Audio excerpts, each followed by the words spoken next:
Sveiki, draugi! Привет, друзья! Сегодня будет очень необычное для моего канала видео, а конкретно это будет видеорецепт. И если вы помните мой рассказ о камере, тогда я упоминала, что у меня было очень много планов на мой канал, и рецепты — это было одно из них. Поскольку, может быть, не все из вас знают, какие же блюда готовят в Латвии и какие являются национальными блюдами, то я хотела вас с ними познакомить, и чтобы вы также могли их приготовить. О том, является ли наше сегодняшнее блюдо национальным латышским блюдом, можно еще и поспорить, потому что, по сути, оно составлено из двух составляющих, из двух разных рецептов латышской национальной кухни. Это тыквенный крем-суп и блины. Обычно блины латышскими являются картофельные блины. Но мне кажется, если объединить эти две составляющие, то, в принципе, получается что-то из тоже латышской кухни. Итак, как вы уже видели из названия, это будут тыквенные блины.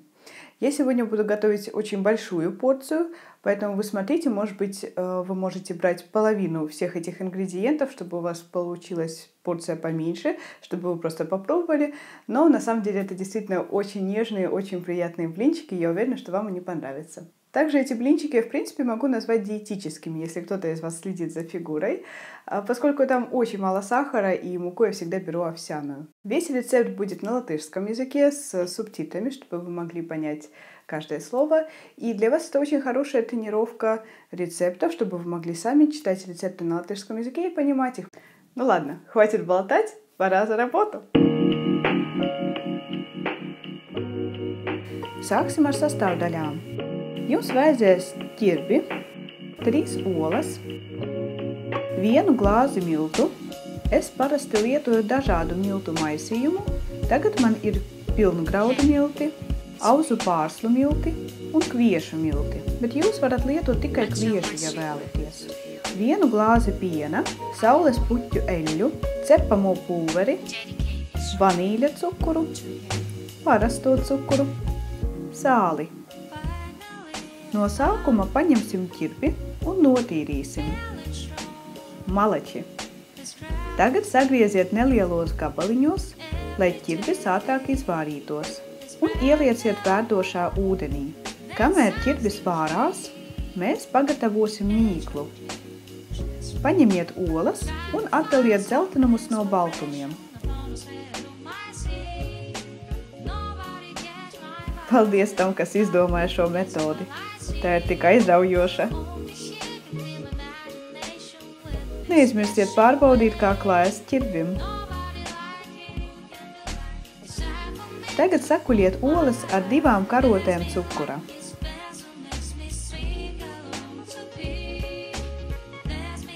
Varat pievienot arī vanīļas cukuru.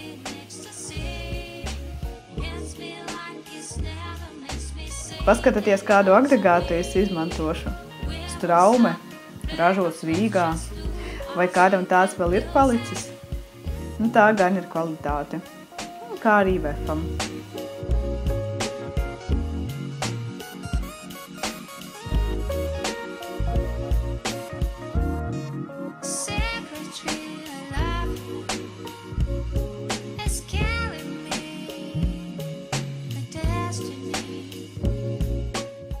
Nu ko, sanāca tādas biezas putas. Tagad vajag sarīvēt ķirbi. Paņemiet dzeltenumus un samaisiet tos ar pienu, miltiem, pievienojot tiem cepamo pulveri, sāli, ķirbi un 2 karotes saules puķu eļļas.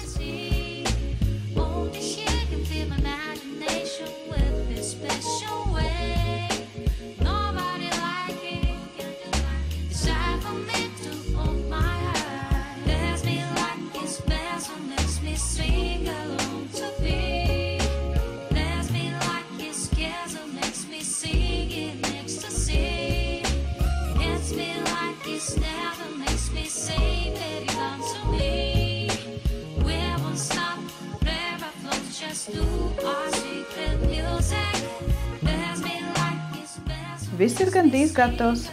Palika tikai pievienot olbaltumus.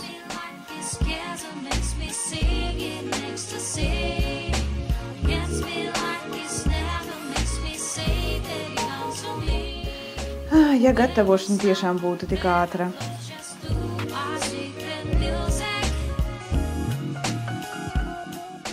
Mīkla ir gatava. Tagad cepsim. Cepot es nekad nelieju eļļu. Ja jums ir teflona panna, tad mierīgi varat gatavot bez eļļas, jo pankūkās tā jau ir.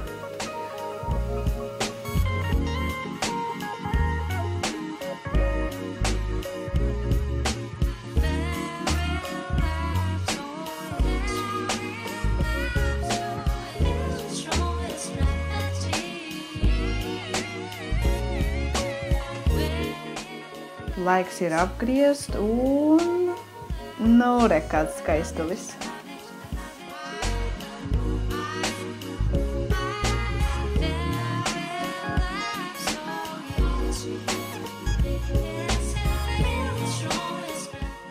Nu, ok, gandrīz perfekts.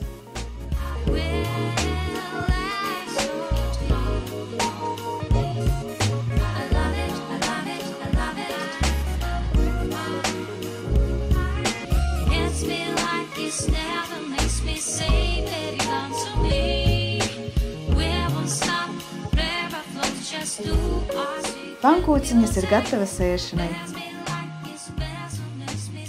Es uzcepu lielas un mazas, bet jūs varat cept, kā jums garšo. Pankūciņām var uzliet virsū kļavas sīrupu vai ievārījumu.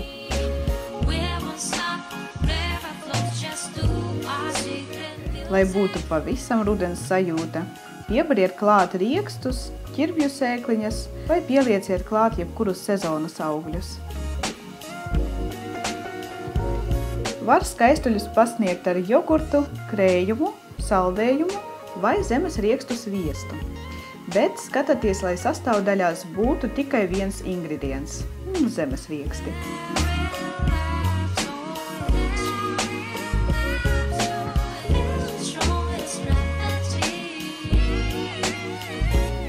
Lai jums labi garšo! Labu apetīti!